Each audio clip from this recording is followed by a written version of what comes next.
प्रतिबंधित cup syrup की तस्करी के मास्टरमाइंड शुभम जायसवाल और उसके गैंग के खिलाफ अब यूपी सरकार ने शिकंजा कसना शुरू कर दिया है। शुभम जायसवाल और उसके पिता के खिलाफ मुकदमा दर्ज हो गया है और इसके साथ ही अब उन दोनों की तलाश तेज हो गई है। और इन सब के बीच में टाइम्स नाउ नवभारत की टीम इस वक्त शुभम जायसवाल के घर के ठीक बाहर मौजूद है। कप सिरप की कारोबार के जरिए उसने अकूत दौलत कमाई और उसके बाद किस तरीके से उसकी जो हैसियत बढ़ती गई, उसकी जो मिसाल है वो आप इस 2 मंजिला मकान से आंक सकते हैं। ये सिगरा का पॉश इलाका है, बादशाह बाग कॉलोनी है ये, और इसी कॉलोनी में करोड़ों की लागत से उसने ये 2 मंजिला मकान बनाया है। और कहा यह जा रहा है कि कुछ साल पहले तक वो प्रहलाद घाट स्थित अपने पैतृक आवास में रहता था, लेकिन जैसे जैसे उसकी हैसियत बढ़ती गई, उसका जो कारोबार बढ़ता गया, जो अवैध कप सिरप का जो उसका जो धंधा था वो फलता फूलता गया, उसके बाद उसने ये मकान तैयार कराया है। और आप देखिए कि अंदर आपकी हम की तस्वीरें जो आपको दिखाने की कोशिश कर रहे हैं कि आप अगर देखें तो किस तरीके का अंदर ये इंटीरियर है। बताया यह जा रहा है कि करोड़ों रुपए की लागत से इस मकान को तैयार किया गया है। देखिए आप, हालांकि अभी अंदर की जो सीढ़ियां हैं वहां पर किस तरीके से लाइट लगी है। कहा यह जा रहा है कि जो शुभम जायसवाल था वो गाड़ियों का भी शौकीन था, वो विदेशों में लगातार आता जाता रहता था, विदेशों में उसकी जो पार्टियां थी वो मशहूर थी। लेकिन अब इस घटना के बाद से उसका जो पूरा परिवार है वो फरार है। और आप देखिए कि घर का जो मेन दरवाजा है, जो मेन डोर है, यहां पर 2 ताले लग रहे हैं, यानी 1 और 2, ये 2 ताले हैं। और पड़ोसियों के मुताबिक 2 दिन पहले तक उसकी फैमिली के जो लोग थे वो इस मकान में थे, लेकिन जैसे ही पुलिस विभाग की ओर से शिकंजा कसता है, अब शुभम जायसवाल और उसकी जो फैमिली है वो इस घर को छोड़कर फरार हो गई है। तो माना यह जा रहा है कि अब पुलिस ने जिस तरीके से एसआईटी की जांच शुरू कर दी है, उसके बाद जो उसका काला चिट्ठा है अवैध कारोबार का वो धीरे धीरे खुलने लगा है। परत दर परत जो सच्चाई है इस काले कारोबार की वो अब सामने आने लगी है। प्रतिबंधित कफ सिरप की तस्करी के मामले में अब वाराणसी पुलिस एक्शन के मोड में है। वाराणसी पुलिस की ओर से इस पूरे मामले की एसआईटी जांच के आदेश दे दिए गए हैं। हमारे साथ बातचीत के लिए मौजूद है पुलिस कमिश्नर मोहित अग्रवाल जी। सर, ये पूरा जो प्रकरण है वो किस तरीके का है, कितना बड़ा नेटवर्क है, और कहा यह जा रहा है कि इसके तार सिर्फ देश के अलग अलग राज्यों में नहीं बल्कि बांग्लादेश तक भी जुड़े हैं। देखिए, इसकी जो यहाँ पर एफआईआर दर्ज हुई है वो ड्रग इंस्पेक्टर जो बनारस के हैं उनके द्वारा ये एफआईआर पंजीकृत कराई गई है, जिसमें उन्होंने अपनी जांच में ये पाया है कि झारखंड रांची में कोई वहाँ पर ड्रग्स की कंपनी है, वहाँ से भारी मात्रा में बनारस जनपद में 26 फर्मों को कफ सिरप सप्लाई हुआ है। और ये दुकानें यहाँ पर जब उन्होंने जांच करी तो या तो बंद पाई गई, या वो लोग जो दुकानदार थे वो कोई वैलिड कागजात की इसकी खपत कहाँ पर हुई उसको प्रस्तुत नहीं कर सके। अतः ये माना गया है कि उस एफआईआर में कि इन कफ सिरप की जो कोडीन युक्त कफ सिरप यहाँ पर परचेज किया गया है इन फर्मों के द्वारा, उसका इन लोगों ने दुरुपयोग किया है और इसको नशे के रूप में आम पब्लिक को या नवयुवकों को इन्होंने बेचा है। इसके आधार पर यह एफआईआर दर्ज हुई है। क्योंकि ये एक जटिल प्रकरण है, इसलिए इसमें एक एसआईटी गठित की गई है जो इस पूरे जो काला धंधा है इसके पीछे कौन कौन लोग इन्वॉल्व हैं, क्या और फर्में भी इसमें इस तरह के बिजनेस में इस तरह के गलत कार्यों में इन्वॉल्व हैं, इसका जो पैसा, कितना पैसे का आदान प्रदान इसमें होता है, कितनी अवैध संपत्तियां इन्होंने इस धंधे से इन्होंने इस अपराध से अर्जित की है, वो सब संपत्तियों को हम लोग चिन्हित करके उसको भी जब्त करने की कार्रवाई इस एसआईटी के माध्यम से करेंगे। फर्दर अभी क्या क्या कार्रवाई हुई है, कितने लोगों के खिलाफ मुकदमा दर्ज कराया गया है और इस एसआईटी में कौन कौन लोग हैं जो जांच करेंगे? देखिए, अभी ये जो एफआईआर दर्ज हुई है इसमें 6 फर्मों के खिलाफ 26 फर्मों के खिलाफ ये मुकदमा दर्ज कराया गया है।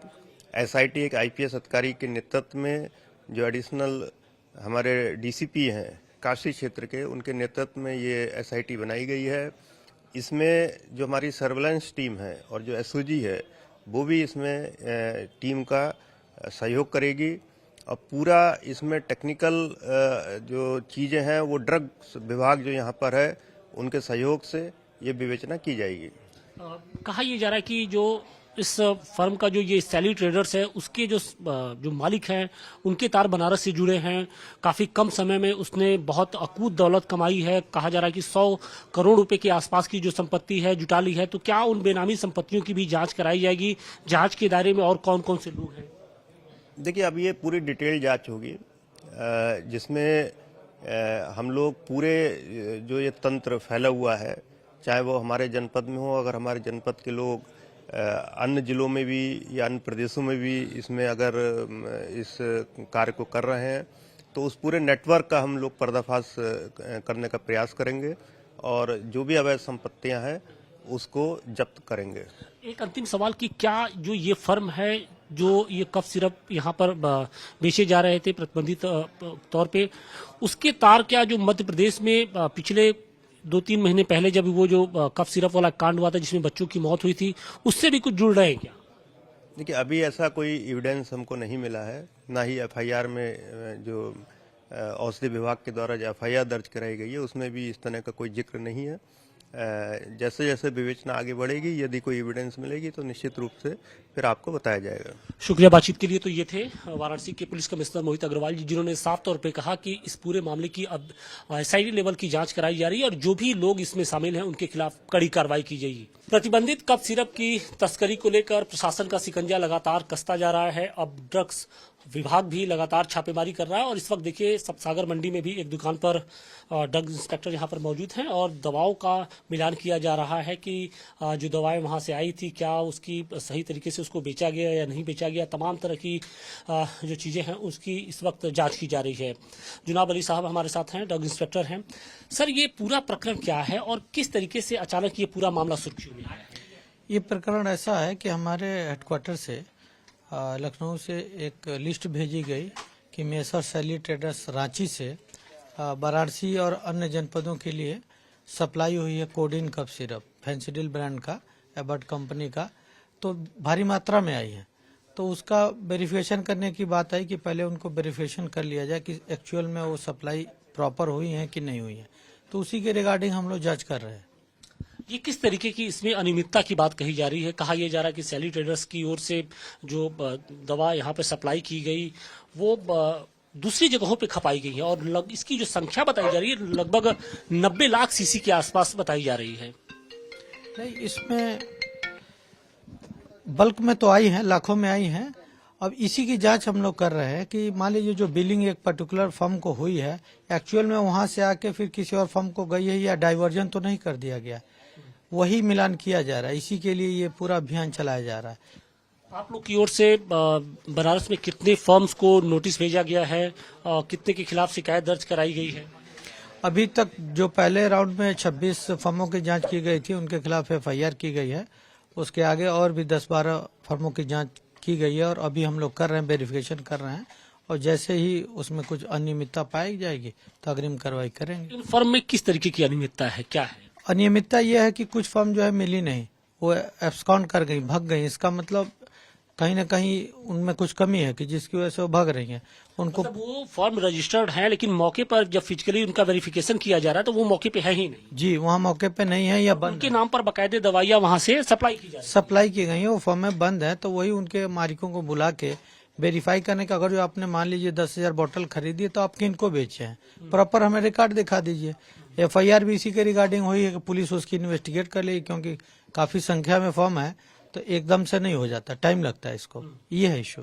2022 के बाद से ये पूरा जो मामला है कहा जा रहा है कि 2022 से लेकर 2025 तक का जो टर्नओवर है उसमें ये सारी चीजें बहुत ज्यादा बल्क मात्रा में की गई। ये जो डेटा हमारा वो 3 साल का ही है। हम लोग जो वेरिफिकेशन कर रहे हैं पिछले 3 साल का ले रहे हैं, 22 से 25 तक का ही ले रहे हैं, उसी की वेरिफिकेशन हो रही है। कहा यह जा रहा है कि लगभग 100 करोड़ रुपए तक का ये पूरा जो मामला है वो है जो कफ सिरप का ये है।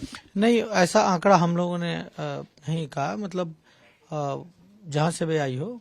एक्चुअल डेटा भी जब तक हम लोग 100 फर्मों की जांच नहीं कर लेंगे एक्चुअल नहीं बता सकते कि कितनी बोतल थी और कितने रुपए थे। सैली ट्रेडर्स के बारे में क्या जानकारी मिल रही है? किस तरीके के ये लोग थे जो इनके मालिकान थे? कहाँ से इनके यहाँ ये दवा आती थी और वो कहाँ पे सप्लाई? नहीं, सैली ट्रेडर्स ने वाराणसी में सप्लाई किया है, इतनी जानकारी है। वहाँ पे फर्म है उनकी, डिपो है एक्चुअल में। और ये कंपनी एबट कंपनी है, जो प्रोडक्ट की बात कर रहे हैं एबट कंपनी का प्रोडक्ट है, फैंसीडील बहुत फेमस ब्रांड है। बाकी वो लोग कौन है, क्या करते हैं, उसके बारे में हमें जानकारी नहीं है, क्योंकि इनके तार जो है वो गाजियाबाद में भी इनके खिलाफ एक मुकदमा दर्ज किया गया है, आगरा में भी बताया जा रहा है और कहा यह जा रहा है कि बंगाल और बांग्लादेश तक इसके तार जुड़े हुए हैं। इसके बारे में मैं कुछ नहीं कह सकता, कि गाजियाबाद वाले ही बता सकते हैं कि वहाँ क्या इशू है। हम तो फिलहाल अभी सब सागर मंडी की जो दुकानें हैं जहां पर आपको लग रहा है वहां पर जांच कर रही है। जो हमारे पास लिस्ट है उसी की हम लोग जांच कर रहे हैं। शुक्रिया बातचीत के लिए। तो ये थे ड्रग इंस्पेक्टर जिन्होंने कहा कि फिलहाल जो जांच का दायरा है वो लगातार बढ़ता जा रहा है। अभी तक कुल 26 जो दुकानें थी उनको नोटिस भेजा गया है, उनके खिलाफ मुकदमा दर्ज करने के लिए शिकायत दर्ज कराई गई है और अभी जो ये आंकड़ा है वो और बढ़ सकता है। सब सागर मंडी की जो तमाम दुकानें हैं वहां पर लगातार इस वक्त छानबीन चल रही है।